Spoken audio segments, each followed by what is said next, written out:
I bet you're a bit like me and you've been ghosted and you're annoyed by it. I want to take just a moment and talk about the other side of ghosting, because I bet you're also a bit like me and you've ghosted people. And as a sales coach who works with hundreds of thousands, not hundreds of thousands, but I've worked with thousands of people through the years who all want to not get ghosted.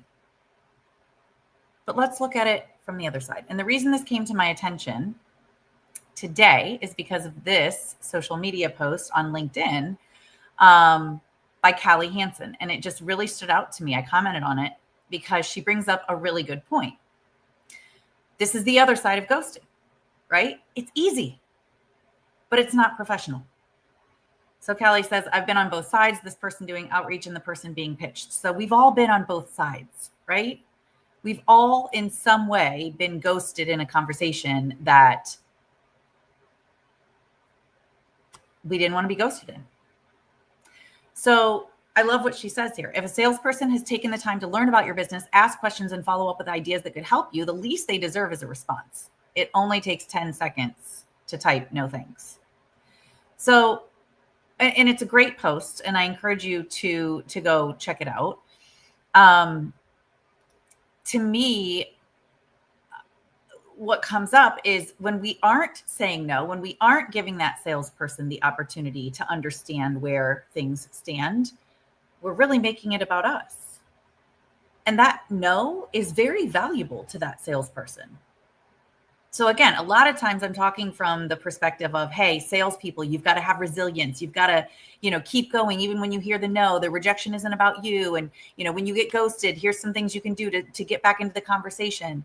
And, sometimes people have complaints because they're like, oh, salespeople, they're so pushy and, they never give up. Well, could it be possible there's also not the level of communication on the other end that maybe should be there out of respect for the other person? And, the way Callie says it, I think is really important. If a salesperson has taken the time to learn about your business, that means you've also taken the time to share a little bit about your business. And if that's the case, let's just put some closure to the conversation if it's really not for you.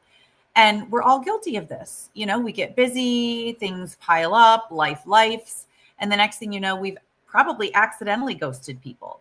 And some of us get a little bit lazy from time to time because we rely on the salesperson to keep showing up, right? Like I've said that to people before. Hey, I'm an interested eventual buyer. It's just not right now for me. So if you just want to stay in touch, right? Like I'm trying to be very clear. I'm not interested. It's just not right now. Even that is valuable to the salesperson. It's the maybes, it's the ghosting, it's the where do we stand that creates challenges. That's where so much opportunity is lost in maybe land. And from a salesperson's perspective, there's some skills, some really valuable skills that we can continue working on as salespeople so that we don't let it get to that place of being ghosted. We can up-level how we communicate. We can up-level how we show up to these interactions, because that is really what's creating the outcomes that we want or don't want. However, on the other hand, as the buyer, as the person who's been on both sides, can we do a better job of communicating where things stand? Because that is very valuable to the other person. And I believe what we put out there also comes back to us. So if you're a salesperson and you're looking for better buyers, be a better buyer. What we put out is what comes back. So if this stood out to you, please, number one, go comment on Callie's post, because she is the one who inspired my thought here.